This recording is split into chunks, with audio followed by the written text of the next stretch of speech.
You are now somewhere in the skies with your host, Ryan Sprague.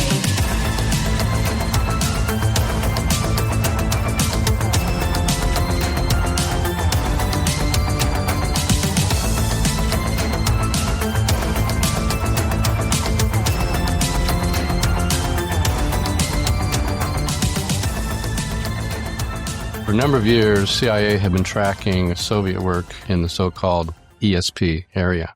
And they're really concerned because the Soviets, including the KGB, were spending millions of dollars every year on this kind of phenomena. They're very concerned about, well, what could be being done to us. They were specifically interested in whether individuals could extract information or get information from remote sites or from hidden material.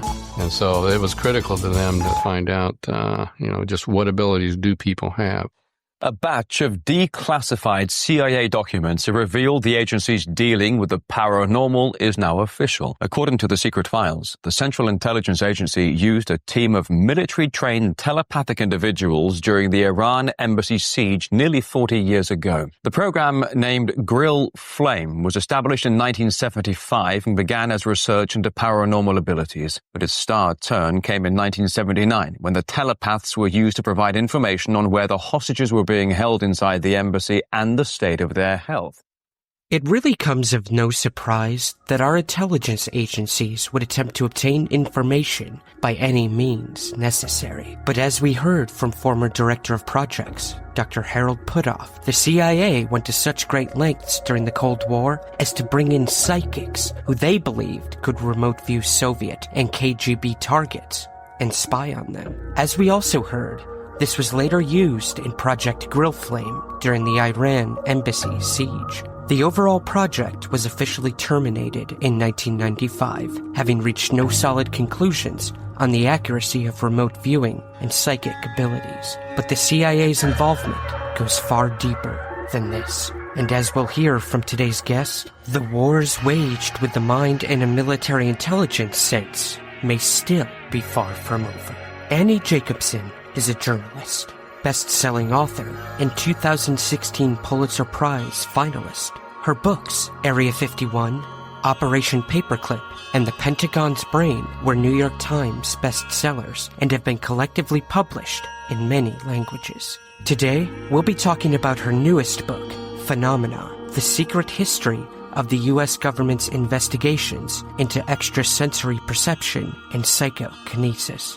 We'll hear how the idea of psychic warfare all began in the U.S., who was involved, and even how this all can be connected to the UFO topic as a whole. So, without further ado, let's get to the interview with Annie Jacobsen. Annie, thank you so much for joining me today. Well, thank you for having me. It's an absolute pleasure. I've been following your work for a while now, and if there's anything I've learned from reading all your books, there is definitely a running theme of digging deep into the intelligence agency apparatus, and this new book does just that as well. But with a very interesting topic, and that's psychokinesis and ESP. And you found a pretty interesting link that ties all your books together, something that they all seem to always come back to. Would you mind touching on that briefly with us? Yes, and thank you for noticing that all roads lead to the Nazis. At least when you're a national security reporter covering war, weapons, U.S. national security, and secrets. And Phenomena is no different. I began the story, the kind of launch point is this discovery by U.S. Intelligence agents at the end of the war. They were called Operation Alsace. And they discover a weird trove of Heinrich Himmler's science department documents. The department was called Das Ahnenerbe.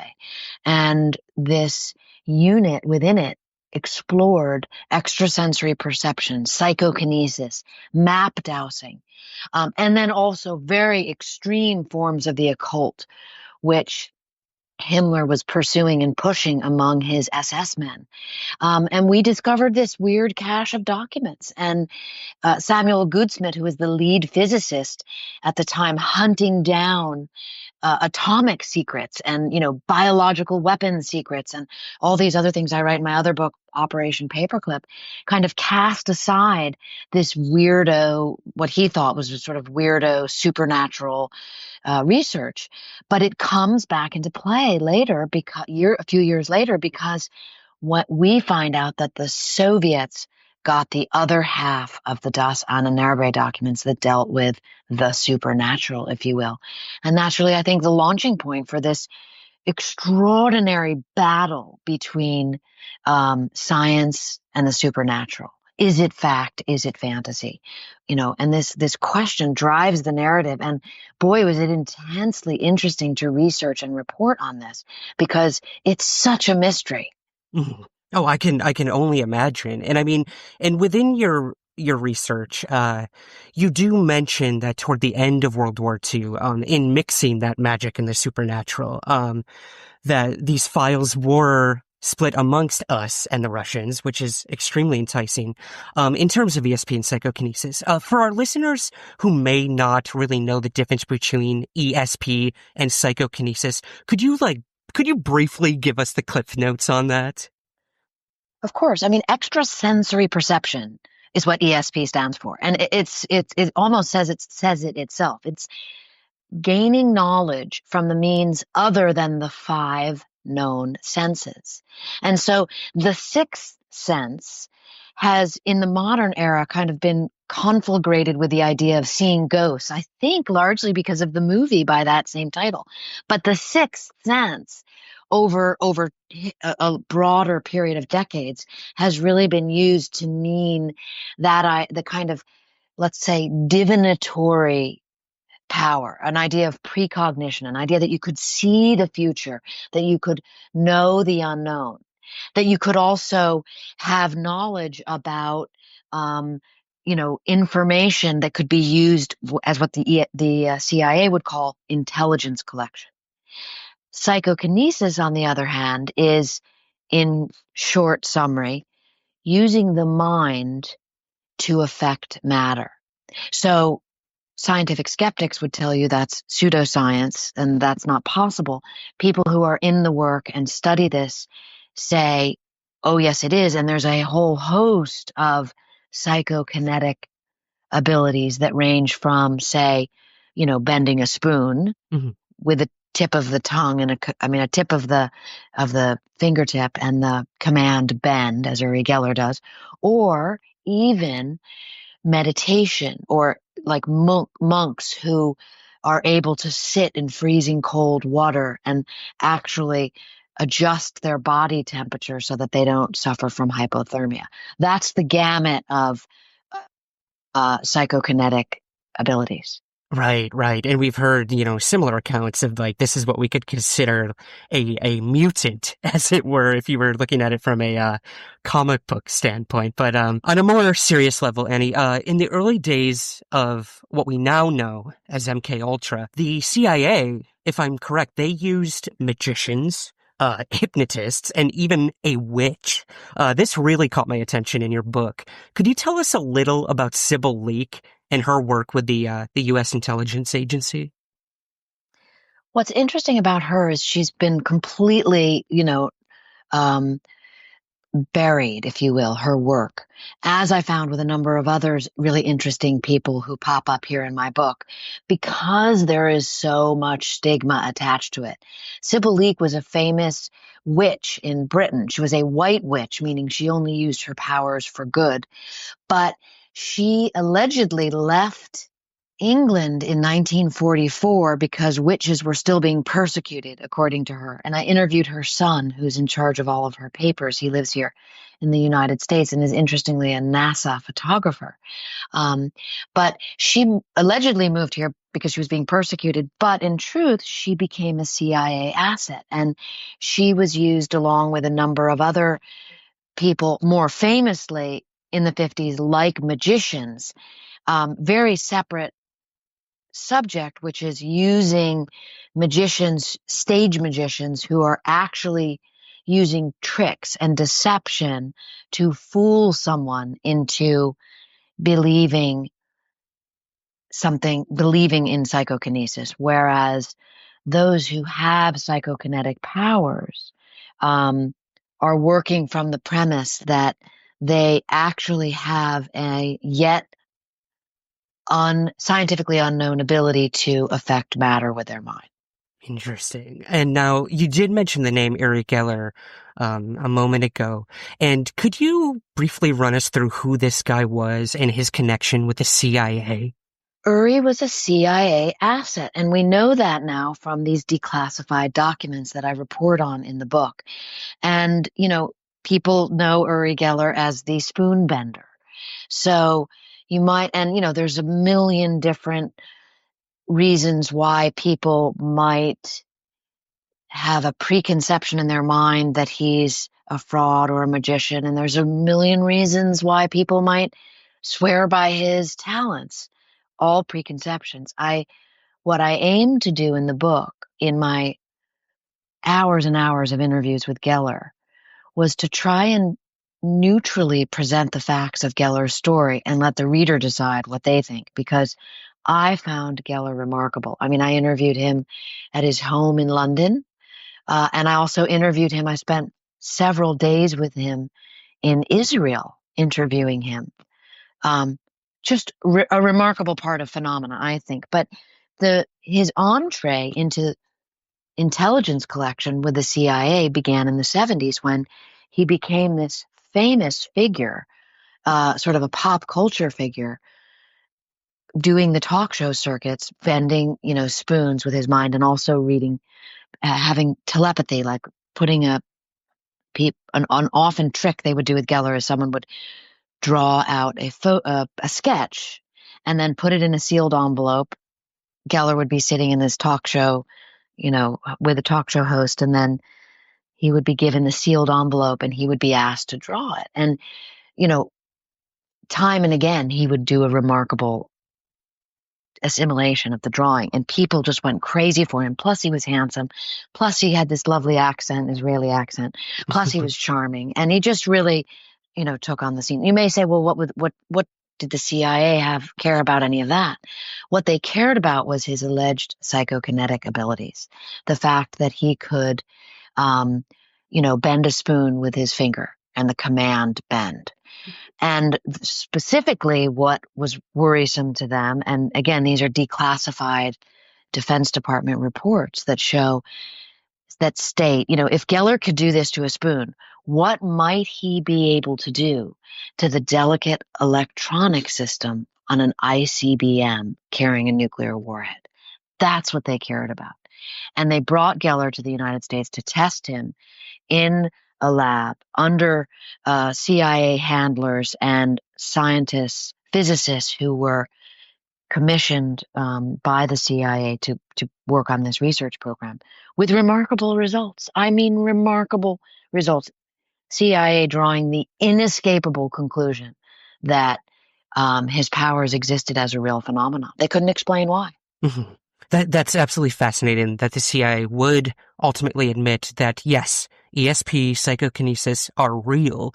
Now, the debate, I guess, would be, someone like Uri Geller, this seemed to have come at birth. This came natural. But you also did some heavy research into the debate within the intelligence agencies on if people could be trained to become psychic. Now, is that true? What was this debate? And that's the battleground that most interested me, because it's a debate I could really wrap my head around as a journalist. I mean, it's hard to just have two sides shouting at one another, ESP is real. And then that would be the people in the work. And then the skeptic saying ESP is nonsense and they're all charlatans, fraudsters, and snake oil salesmen. I mean, there's very little room for journalism in that debate because the two sides are so entrenched. And in essence, what they do is just, they kind of surround themselves with a lot of individuals who support only their ideas, and that they're kind of existing in an echo chamber. Again, that's my opinion. What I wanted to do was look at the debates within the debates to try to, uncover the essence of what might mean something for the future, because we'll get to this later, but my goodness, the research is still going on today. That surprised even a number of the scientists who have worked on these programs for decades. So the debate began at the CIA with a very legendary CIA doctor named Dr. Christopher Green. He goes by Kit Green, and he was the original physiologist assigned to look at the biology, the physiology, the human, interior, if you will, of Geller, of another super psychic named Ingo Swann, another super psychic named Pat Price, all of who were the leading psychics at CIA for CIA during the 70s. And Green's job was to examine them in every possible, neurological, biological, physiological test that existed in the 70s, which compared to what we have today was not a lot. I mean, the MRI was just coming online. That was exciting in 1973. And Green would look at these individuals, and then they were being tested by physicists and scientists to look at their performance. And their conclusion as a whole was, and I'm paraphrasing here, but we don't know why they have the talent that they have, but we know that it's individualistic.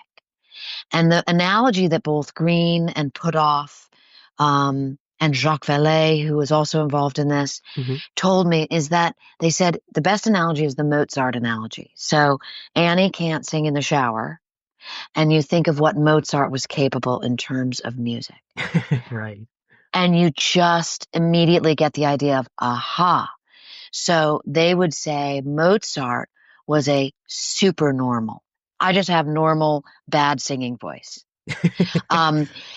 Mozart is a super normal, not a paranormal, but a super normal. And they chose in that kind of CIA way of, hey, let's live in the gray area, because remember, CIA always has a job to do, which is intelligence collection.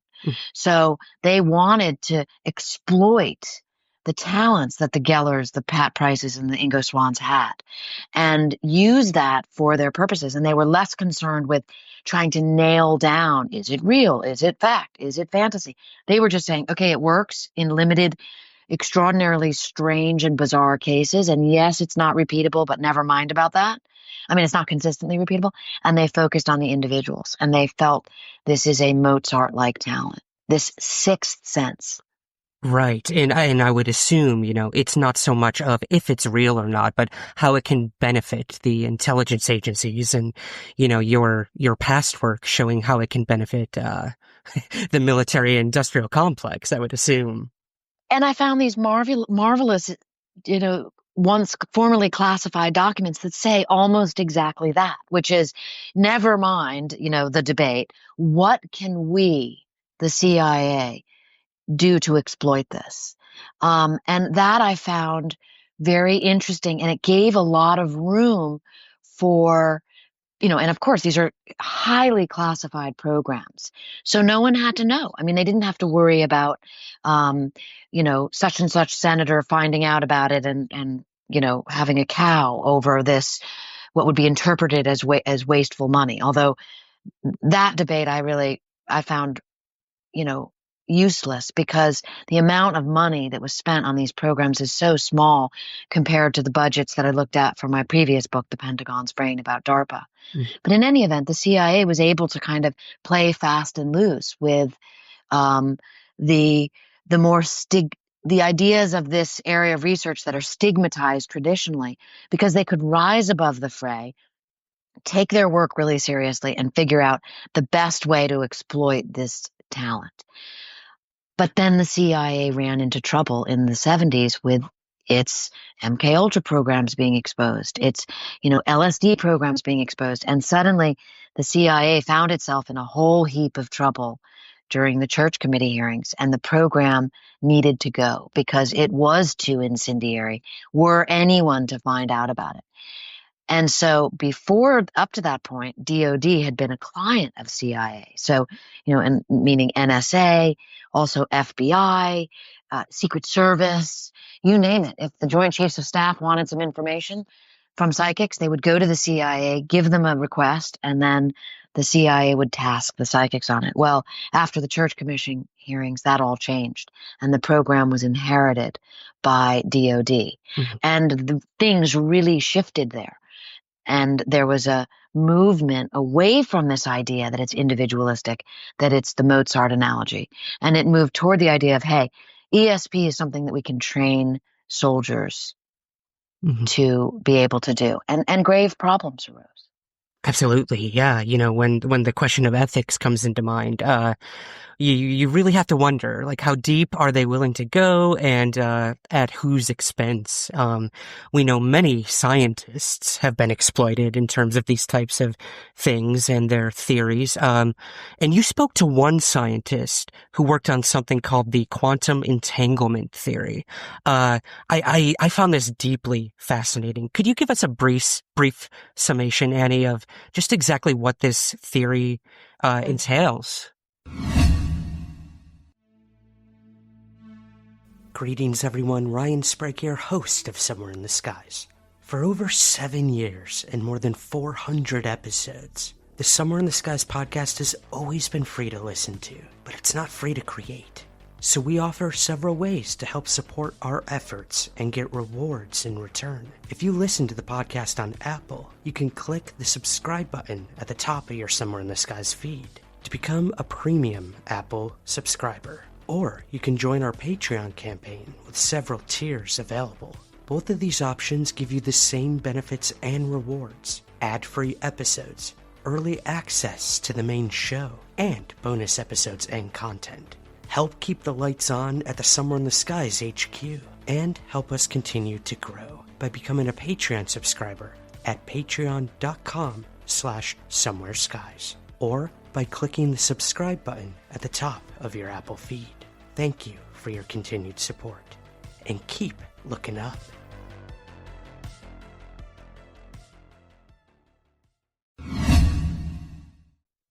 So what I really enjoyed in the narrative, and what I love about writing narrative nonfiction, is I find these elderly statesmen, if you will. So the sort of scientists who were the leads in these programs in the 70s when they were young, and then interview them and look at how they evolved as scientists, as human beings, in their vision over time, and where they are today. And Dale Graff was the scientist who really began the program at DOD. So he learned about the CIA program from Puthoff, from he took that as a model, brought it to the Pentagon, and became the progenitor of all these other programs that existed for the next 20 years, basically from the late 1970s all the way until the downfall of the program in the mid-90s. Graff was in charge.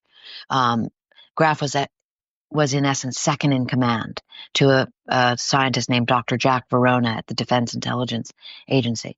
So what is Graff doing now? Well, he took me to he's still in the work. And his story is particularly interesting because you have that idea that we talked about, either is it biological? Okay, Let me back up for a moment to give you a little groundwork here. So the biological element of it is super interesting because it's saying this is a talent from within. But within those in the work, there is another group that believes this is also, the within is attached to the without. Okay. Now, if you want to take a scientific approach to that, you can say, oh, that's the eureka moment that a number of scientists or Nobel laureates talk about, where they are suddenly given kind of an inspiration of something, almost a divine inspiration, if you will. So there are individuals who pursue this idea that it's not just a biological from within, it's from without. There is some kind of a something. That's where we get really tricky when you're talking in terms of the federal government, because this touches upon the issues that you are interested in, which have to do with ufology, which have to do with an intelligence, outside of our universe, if you will.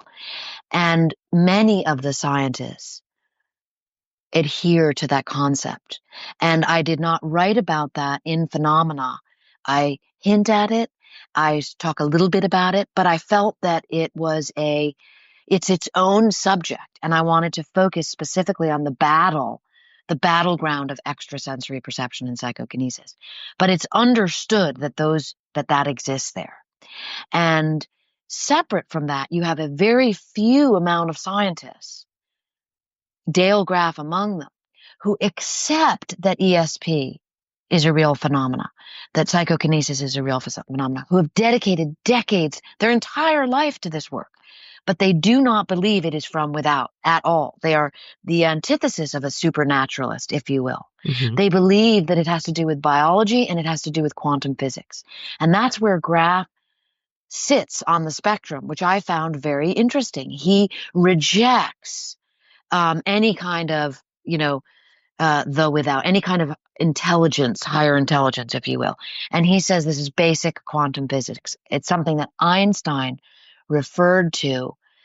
Quantum entanglement is something that Einstein referred to as spooky action at a distance. And in the simplest terms, the way different physicists explained it to me is that if you have two electrons near one another, they jiggle one another, let's say. That's the metaphor, okay? And if you separate them, even by as much as a galaxy, as Michio Kaku said, that's where the fireworks begin, because they will also vibrate, meaning they are connected.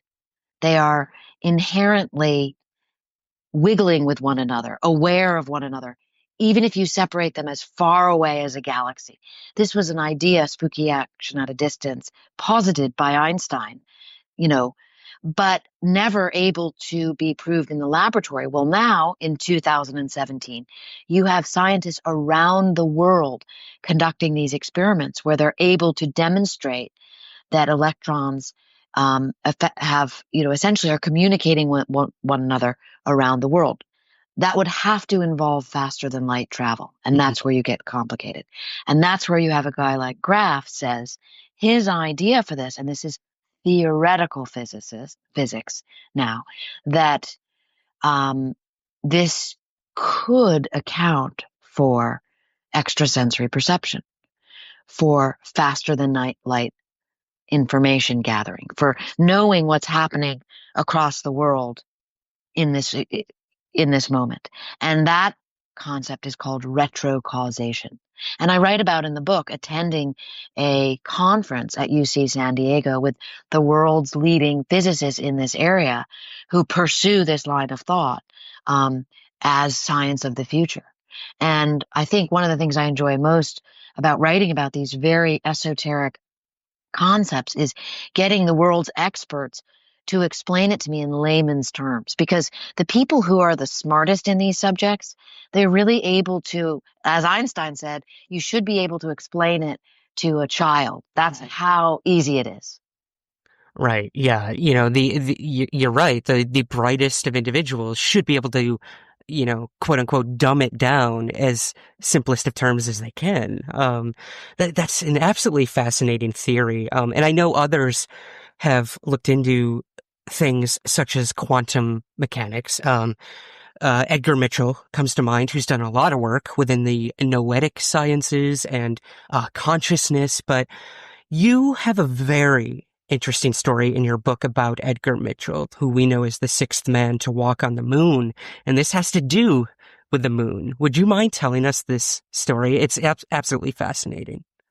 I loved interviewing Edgar Mitchell, and he was such a sort of hero to me in many regards, and I'll tell you why. I get the ideas for my books usually when I'm finishing up the previous book. So The Pentagon's Brain, the book about DARPA, is really about hard science and involved a lot of, space science, if you will, because that's why DARPA was founded. And I came across in the Apollo Image Library a photograph of a man on the moon. But if you look, an astronaut on the moon, but if you look closely in his gloved hand, you realize he's reading a document. I mean, he's reading a piece of paper on the moon. And I thought, like, my God, this is like such an incredible image. You have the most advanced science, space travel. And then you have like proto-science That's what writing is. I mean, without writing, without the original writing, which we now believe is cuneiform, from sort of 2,800 BC. Without writing, we wouldn't have science. And so here was this image which contained these two concepts in a single image, and I just found it remarkable. But more specifically, I had to know what that astronaut was reading. Right. Why would he be reading on the moon? And I tracked him down. It was Edgar Mitchell, Apollo 14. And what he told me is that he was reading a map. My God, he was reading. Here is a photograph of a man on the moon reading a map of the moon, on the moon. Why? Because they were lost. And I found this again so human. You could travel 240,000 miles. Mitchell was the pilot on the Antares landing craft. He set down the spacecraft within 87 feet of the target. And then they got lost locally. I mean, what a brilliant, the quest for phenomena, the quest, is it fact, is it fantasy, science versus the supernatural? This is hogwash. This is going to lead us to new discoveries. That debate, so much inherent in all of that, is about getting lost. I mean, you have to be able to get lost to find your way, I believe. Every single one of my 4 books, it was amazing to write for me because I had elderly statesmen, the scientists, talking to me not just about their incredible success stories, but about their failures, about when they felt lost, because that is how you can really, I think, grow as a society and, as a human. And here was Mitchell saying, I got lost on the moon. And it was devastating to him because, as he said, they got lost. They could not find their target, which was Cone Crater. They were supposed to grab some rocks from inside of Cone Crater, which was a meteorite crater. Geologists back on Earth believed if they could only bring these rocks home, they might be able to solve the ageless mystery of how the moon was actually formed from the Earth. I mean, talk about a tall order. They got lost, they couldn't reach the target, and they had to come home. And Mitchell said he was devastated. But it was on that flight home that he had what I write about a lot in the book, is what's called a conversion moment. Looking out one of the windows of the spacecraft, looking out into space, looking out into the universe. Mitchell told me that he became absolutely convinced that man was not just what we thought, that man's ability, the reaches of knowledge, that we were thinking small. They were so much bigger than that. And he believed the answer lay in consciousness. And so he came back from the moon. He quit NASA, divorced his wife, made all new friends, dedicated the rest of his life toward research into ESP, psychokinesis, and he became a front for the CIA. And that's where I knew I had to tell this story. I mean, it was thanks to that interview with Edgar Mitchell that really inspired me to write Phenomena. Wow, what a interesting journey he had. And I can understand how that could be such a catalyst for this work that you've done. Now, Annie, like you mentioned earlier, this is primarily a UFO show. So, my listeners would probably be remiss if I didn't ask. There is so much skepticism, for very good reasons when it comes to the UFO topic, especially within the scientific community. And this goes for the paranormal and supernatural as well. Why do you think, that there is such a hardline debunking or even a hostility, as I've heard you say, towards these types of subjects? I'm fascinated by it. I mean, I have a couple ideas, but of course, every one of my books touches upon these issues. And I have interviewed, literally hundreds of scientists who work in the Defense Department and the CIA and have advised the presidents and have advised the Joint Chiefs of Staff and have won Nobel Prizes. And they are absolutely divided, right? There are a majority who, loathe the idea of ufology. But there are a minority, who are in the work, as I say. And, these are brilliant minds. And so I would be extremely short-sighted to be anything other than open-minded.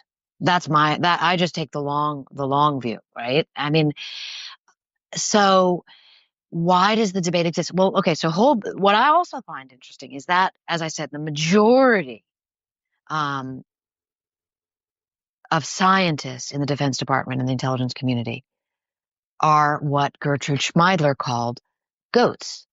They are scientific skeptics. And the other term, Gertrude Schmeidler was a Harvard experimental psychologist who created the goats and the sheep paradigm to talk about how people approach UFO or how people approach any of this subject matter, ESP, psychokinesis, any of you could call it paranormal, you could call it anomalous cognition. Sheep are the people on the other side who are open to the idea or the possibility that this could be real. What I'm fascinated by is that Gallup polls show that 76% of Americans are sheep and only 24% are goats. So the scientific community is swung the other way, but the general public is open to this idea. And I find that general public interesting because that's where I think people are working from their experiences as opposed to their what they think they should think. And I do have to say that I interviewed a lot of skeptics for phenomena because that's part of the job of being a journalist. Want to tell the neutral story, tell the other side. But I did find an incredible sort of snootiness on the part that I find limiting and I find unhelpful, that people would kind of insult, people would say, kind of suggest that you were intellectually inferior, for even wanting to investigate these areas. That I find fascinating, and I find it quite fun, to be honest with you, to then say, well, that's your opinion. Call me intellectually inferior if you like. Oh, well, I'm going to do this research and this reporting because boy, is it interesting, and boy, are these individuals interesting. I mean, Kit Green told me the best story.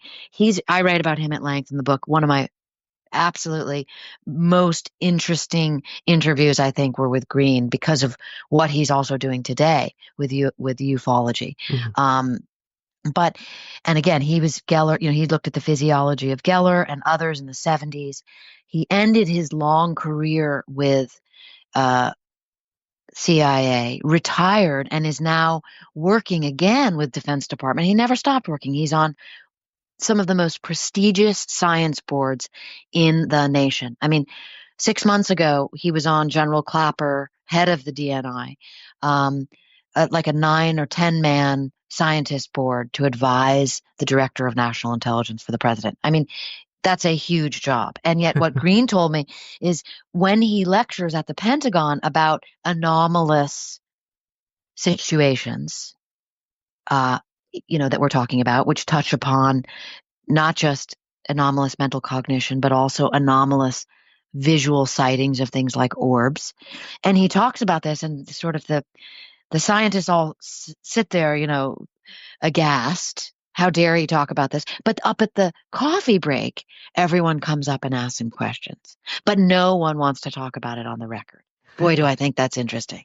That is, I could not mirror that anymore. I mean, there have been times I've gone to these UFO conventions, which are an absolute treat. I would love to see your thoughts on going to one of those someday. But you see these very, I guess you could say intellectually snooty individuals who get up there and talk about the very objective and skeptical side of UFOs. And then you get one beer in them, Annie, and they start telling, individual by individual, the real story, the stuff they actually have an honest opinion about. It's fascinating.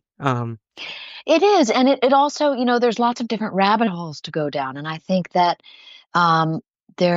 you just have to pick your people, in essence. I mean, I know with Edgar Mitchell, what I found, because he became very entrenched in ufology and in alien visitations. And in my opinion, and again, this is just my opinion, I leave it out of the book. But my opinion is that he got used by a number of groups because of his high profile nature, and they pulled him into an arena where he was even more ridiculed, if you will. But in essence, his ideas about consciousness, about the exploration of the far reaches of what man can know, were extraordinary, to think about. And he dedicated his life to it. I mean, he was a PhD from MIT. And when you read the transcript of that, Apollo 14 mission, or you can read the chapters in my book on Ed Mitchell, because I condensed them for you. I mean, the remarkable circumstances in which they functioned were, talk about extraordinary human functioning. I mean, that's what the Chinese call their paranormal programs, if you will, their ESP programs, extraordinary human body function. That's what Mitchell had. That's what he was capable of. Mhm. And yet to be ridiculed because of his far-reaching speculative ideas, I think that's unhelpful. And it's, but there are degrees to which people take anything. And I also write about some of those individuals in my book where you can pursue a subject to the gates of hell. And we haven't spoken about, and people can certainly read Phenomena and get this, what I think is this amazing story of Andrea Puharich, who is one of the early MK Ultra doctors. Mhm. And I interviewed his son, and I found lost archives. I don't know if they were ever lost. Maybe they just were never found in the Library of Congress, of letters that he was writing to different of his benefactors, the Forbes and the Astors and the DuPonts. They were financing his work. The CIA was financing his work. The Defense Department was. I mean, he was at the forefront in the late 40s and 50s and 60s of all of this research. But then he became, a little too entrenched. He took a few too many magic mushrooms, and I mean that literally, by his own admittance in his journals, and kind of pursued this to what some would say was the gates of hell. So you have different cautionary tales throughout Phenomena about how far will this go? Absolutely. It is endless, and it really depends on the individual, like which route they take. And I do want to touch on, the fact that within your book, you mentioned that most of these programs, they were either, like you mentioned, moved to a different department, or they were closed down. They were terminated. There wasn't anything to the public, at least, to be, officially gleaned from these studies. Do you believe, Annie, and I know that you write about this, that they could still be going on? Well, they absolutely are going on. That there is no question. I mean, I'll give you an example. The Office of Naval Research explores what they call premonition and intuition in sailors and Marines. I mean, that is, they call it anomalous mental cognition. That is a different name for ESP. Another doctor there calls it the spidey sense. There's another program they call sense making. Okay. This is the actual definition. Sense making. Think about that. That's very broad and vague. What they defined it as: the motivated, continuous effort to understand connections among people, places, and events in order to anticipate their trajectories and act effectively. I mean, that's premonition right there. And that program, the Office of Naval Research says in interviews, was born of a situation in Iraq whereby a soldier with the sixth sense said to his men, we're not going down that street. There's an IED buried there. They send the robot out. There's an IED. Wow. Now that soldier becomes interesting to the Defense Department.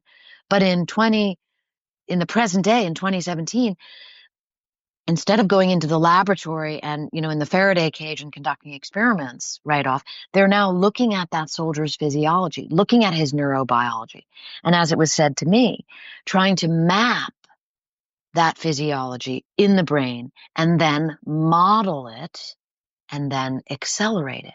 And because you're talking about the Defense Department, the word accelerate means to weaponize it. Exactly. Right. So it's basically, rewrapping the Christmas present, as it were, with a new wrapping. Brilliant analogy. And again, you notice no mention of the supernatural, no mention of the without. Never mind where the soldier gets his spidey sense. Right. Okay. And here's where I think it gets very interesting because, this is a question, because in the 70s and 80s, you would, okay, fine, the CIA can ignore the question. Where is it coming from? Right. But now it seems like what the Defense Department is leaning into is using computer technology to legitimize the research in the same way that the CIA drew the inescapable conclusion that the phenomena exist. If Defense Department today can point to a brain scan and say, look, this is what's going on, they can then finance it. And so then the question, which I think is marvelous, is, my goodness, will the modern era, this incredible advance of technology that we have now with computers, with nanotechnology, with nanobiotechnology, will this advance of science and technology allow us to solve this ancient mystery? Is it fact? Is it fantasy? Is it science? Is it the supernatural? Right? Is it hogwash? Is it real? Or will the debate continue? And that is really interesting and exciting to be at that moment in time, I think. Absolutely. And I think your book and the subsequent projects that I'm sure will stem from this book is the inception of that question of, whether it's real or not, how is it being used, and why isn't the public being made aware of that? Like you said, it is to weaponize. We all know there's no money in peace. So while these abilities, whether from within or from without, could benefit mankind, the idea of this that you've touched on in most of your books is that it will always be used as a weapon, as a defense. Sad in many respects, but understandable in terms of a military mindset. It's fascinating. I look forward to seeing where your research on this goes. Are you continuing your research into this after the book has been released? What's super interesting to me, my heart and soul is in journalism, is being a reporter. But my books wind up in the world of fiction, in the world of television. And that's a long development process. But Phenomena has been, is in development now with Steven Spielberg's Amblin and Jason Blum's Blumhouse. So you have the company that brought you, E.T. and Close Encounters of the Third Kind and decades of movies since, merging powers, if you will, with the company that brought you Paranormal Activity. Okay. Right. And I'm involved in this creatively in terms of storytelling. And so some of the more exciting, let's say far out there, unfact checkable stories, which I learned from the scientists, from the psychics while I was writing this project, that I couldn't put in Phenomena, the narrative nonfiction book, because they were single sourced and they couldn't be fact checked they couldn't be buttressed with, declassified documents.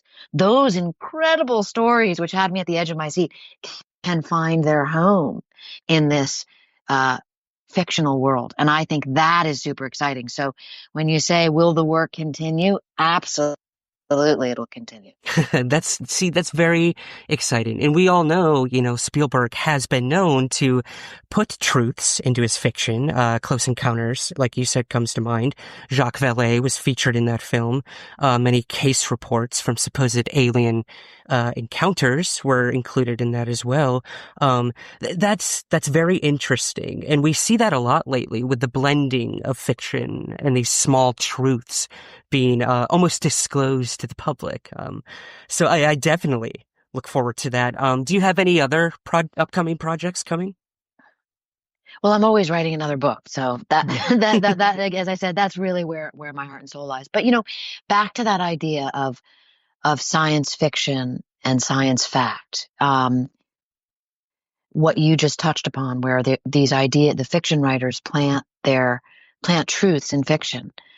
the reverse is also true. And maybe this is a great little vignette to end upon, because I found one of my most interesting interviews was for the DARPA book, where I interviewed Charles Townes, who won the Nobel Prize in 1964 for inventing the laser. Okay? Mm-hmm. And the laser is one of arguably the most important dual use technology advances of the modern world. I mean, you have laser weapons, that's leading Pentagon technology now, all classified. And then you have laser printers, laser eye surgery, laser, knee surgery, okay? And Charles Townes was 2 points that he told me that just really made me think bigger and broader than I'd thought before. One was that his idea for inventing the laser came to him originally. The original seed was planted when he was a little boy reading science fiction, Uri Gagarin's The Death Ray. That's what it was called. So the fiction writer had kind of conceived the laser, decades before, and that inspired Townes. But then he told me a really interesting story. Now, remember, this is a man of science who won the Nobel Prize. Mm-hmm. So we talked earlier about the within or the without. Charles Townes confirmed a story with me that had been reported elsewhere, that when he was a grown man, he was sitting on a park bench when the idea of how to create the laser came to him. And he believed that the idea came to him from without. It was a eureka moment for him, but it came to him from some kind of a supernatural being. In his case, because he was a man of faith, he defined that as God. Wow. I found this fascinating. And it's the story I would always use. It was kind of my Charles Townes trump card. When the scientific skeptics who I would be interviewing would, kind of doubt my intelligence and say, no scientist worth his salt ever even believes in any such a thing as inspiration from a supernatural being. And I could say, well, that's not what Charles Townes told me. And so, I loved that interview with him. I loved having that idea of, and by the way, he said he went back to the Princeton Institute for Advanced Study and had the debate with Einstein and John von Neumann. So it just has this it's a marvelous metaphor for really what I think phenomena is about, is what are the reaches of what man can know? And who gets to decide what is inspiration? Who gets to decide what is getting lost? And who gets to decide what is science fiction and what is science fact?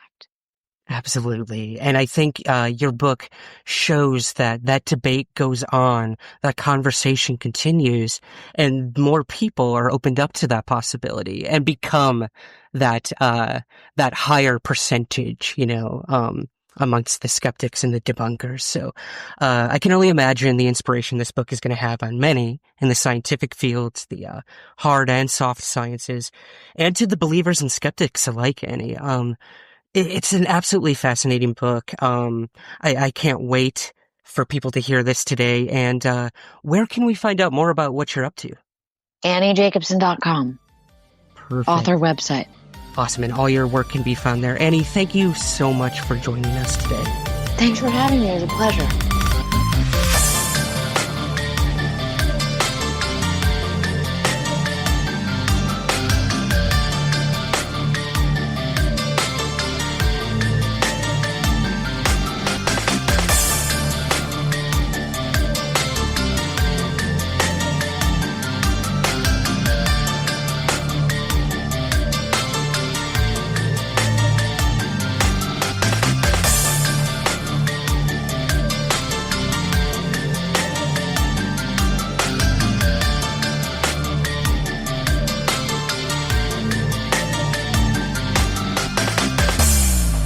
Thank you for joining us somewhere in the skies. Please take a moment to rate and review on Apple, Spotify, or wherever possible. You can find us across all social media by searching for Somewhere in the Skies.